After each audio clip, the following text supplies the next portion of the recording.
मृत्यु सत्य है। एक राधेश्याम नामक युवक था। स्वभाव का बड़ा ही शांत एवं सुविचारों वाला व्यक्ति था। उसका छोटा सा परिवार, जिसमें उसके माता पिता, पति एवं 2 बच्चे थे, सभी से वो बेहद प्यार करता था।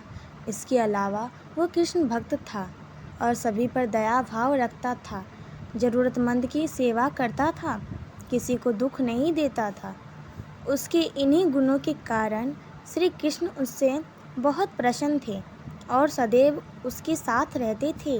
और राधे श्याम अपने कृष्ण को देख भी सकते थे और बातें भी करता था।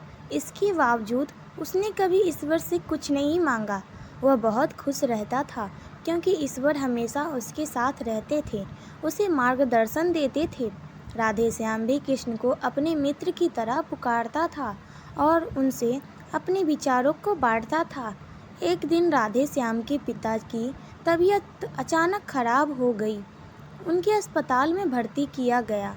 उसने सभी डॉक्टरों के हाथ जोड़े, अपने पिता को बचाने की मिन्नतें की, लेकिन सभी ने उससे कहा कि वो ज़्यादा उम्मीद नहीं दे सकते और सभी ने उसे भगवान पर भरोसा रखने को कहा।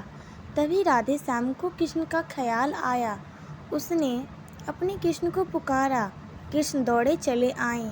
राधे श्याम ने कहा, मित्र, तुम तो भगवान हो, मेरे पिता को बचा लो। कृष्ण ने कहा, मित्र, ये मेरा हाथों में नहीं है। अगर मृत्यु का समय होगा तो होना तय है। इस पर राधे श्याम नाराज हो गया और कृष्ण से लड़ने लगा।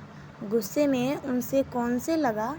भगवान ने भी उसे बहुत समझाया पर उसने एक न सुनी।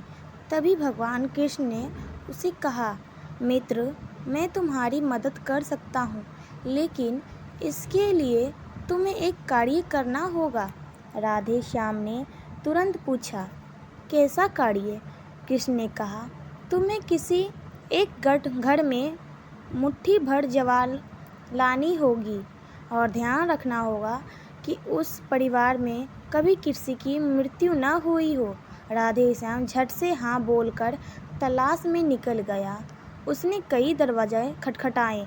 हर घर में ज्वार तो होती, लेकिन ऐसा कोई नहीं होता जिनके परिवार में किसी की मृत्यु ना हुई हो। किसी का पिता, किसी का दादा, किसी का भाई, माँ, काकी या बहन 2 दिन तक भटकने के बाद भी राधे श्याम को ऐसा एक भी घर नहीं मिला। तब उसे इस बात का एहसास हुआ कि मृत्यु का एक अटल सत्य है। इसका सामना सभी को करना होता है, इससे कोई नहीं भाग सकता। और वे व्यवहार के लिए कृष्ण से क्षमा मांगते हैं और निर्णय लेता है, जब तक उसके पिता जीवित हैं उनकी सेवा करेगा। थोड़े दिनों बाद राधे श्याम के पिता स्वर्ग सिधार जाते हैं। उसे दुख तो होता है, लेकिन ईश्वर की दी उस सीख के कारण उसका मन शांत रहता है। दोस्तों, इसी प्रकार हम सभी को इस सच को स्वीकार करना चाहिए कि मृत्यु एक अटल सत्य है। उसे नकारा मूर्खता है। दुख होता है, लेकिन उसमें फंस जाना गलत है, क्योंकि केवल आप ही उस दुख से पीड़ित नहीं, अपितु संपूर्ण मानव जाति उस दुख से रूबरू होती है ही है। ऐसे सच को स्वीकार करके आगे बढ़ना ही जीवन है।